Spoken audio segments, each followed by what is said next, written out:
सीवान में पूर्व सांसद शहाबुद्दीन के करीबी की हत्या की गई तो बिहार के बक्सर में मोटरसाइकिल पर आए अपराधियों ने एक वार्ड पार्षद की गोली मारकर हत्या कर दी।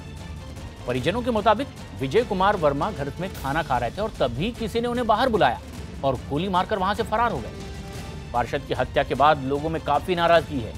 बिहार में पिछले कुछ महीनों में लगातार बढ़ रहे अपराध ने एक बार फिर से प्रदेश की कानून व्यवस्था पर सवाल खड़े कर दिए।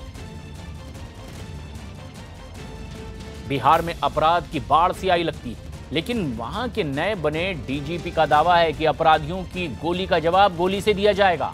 बिहार के डीजीपी गुप्तेश्वर पांडे ने मुजफ्फरपुर की घटना पर बोला कि दिल्ली और मुंबई से ज्यादा बिहार की आबादी है, लेकिन यहां सिर्फ 3 वारदात हुई। हालांकि उन्होंने बदमाशों को चेतावनी देते हुए कहा कि बिहार पुलिस गुंडागर्दी को खत्म कर देगी और गोली का जवाब गोली से दिया जाएगा। लेकिन बेलगाम अपराध पर काबू पाने के लिए डीजीपी ने एक टीम का भी गठन किया है। 12 करोड़ की आबादी है हमारी, 1000 से अधिक पुलिस स्टेशन है। आप ये बताइए, 12 करोड़ की आबादी है, मतलब ये हुआ कि दिल्ली से 10 गुना ज्यादा, मुंबई से 10 गुना ज्यादा, कोलकाता से 10 गुना ज्यादा। 12 करोड़ की इस आबादी में ये 3 अपराध की घटनाएं हुई। एक जगह एक हत्या हुई, एक जगह एक लूट हुई। तो ठीक है, मैं आपको दावे के साथ कह सकता हूं कि कोई भी अपराधी हो, वो अपराध करने के बाद बच नहीं सकता। चूहे के बिल से भी उसको खोज करके पुलिस निकाल लेगी। ये मैं विश्वास दिलाना चाहता हूं बिहार की जनता को। ये नहीं होगा कि कोई दिन दहाड़े आतंक फैलाएगा, चौक चौराहे पर गोली चलाएगा और इसके बाद मुस्कुराता हुआ निकल जाएगा। डीजीपी के अपने ही दावे हैं, लेकिन चंद्रमोहन कुमार हमारे सहयोगी इस वक्त हमसे सीधे जुड़ रहे हैं ज्यादा जानकारी के साथ। चंद्रमोहन, भले ही पुलिस अधिकारी की ओर से यह कहा जा रहा है कि बख्शा नहीं जाएगा, उचित कार्रवाई की जाएगी, लेकिन सवाल ये कि पिछले दिनों आखिर अचानक इतनी बढ़ोतरी अपराध में क्यों हो रही है? इसकी कोई बात, इसकी वजह बताई जा रही है?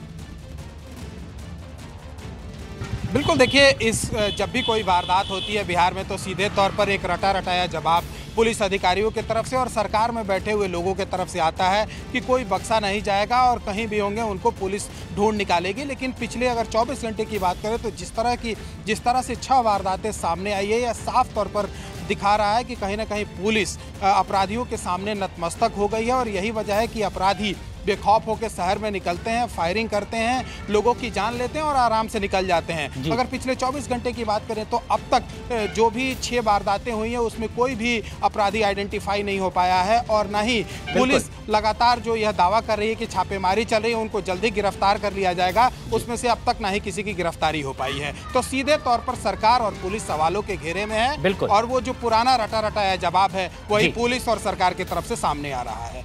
प्रशांत, शुक्रिया चंद्रमा। लेकिन बिहार में खराब कानून व्यवस्था को लेकर सियासत भी गर्माती जा रही है। कांग्रेस और आरजेडी ने इसे लेकर नीतीश सरकार को घेरा है। क्या हो रहा है बिहार में? लगातार हत्याएं हो रही, कोई दिन ऐसा नहीं जा रहा जहां किसी न किसी की हत्या ना हो रही हो, पॉलिटिकल कार्यकर्ताओं तक। ये राज्य विहीनता की स्थिति है, इसको कहते हैं स्टेटलेसनेस। इसी की वजह से एक जमाने में, आज से कुछ महीनों पहले, गवर्नर साहब को कहना पड़ा था कि मैं चिंतित हूं, मुझे सीधे संपर्क करें। मैं समझता हूं कि ये अब तो हस्तक्षेप का मामला है, कब तक लोग इंतजार करें? कोई महफूज नहीं महसूस कर रहा। नीतीश कुमार के बस की चीजें बिहार नहीं है। वो बिहार के गृह मंत्री हैं पिछले 13 साल से, और बिहार में ऐसा लगता है कि अपराधियों ने प्रशासन को अपने पॉकेट में रख लिया है। जब प्रशासन का कोई खौफ नहीं होता है तो अपराधी घटनाएं बढ़ती हैं। लेकिन जिस तरह से पिछले 12 घंटा में 8-9 मर्डर हुआ है, लूट और डकैती हुई है, मैं समझता हूँ ये चिंता का विषय है और इसकी जवाबदेही नीतीश कुमार जी को एज ए गृह मंत्री लेना चाहिए। कांग्रेस का आरंभ से ये मानना रहा है कि बिहार में एक फुल टाइम होम मिनिस्टर चाहिए।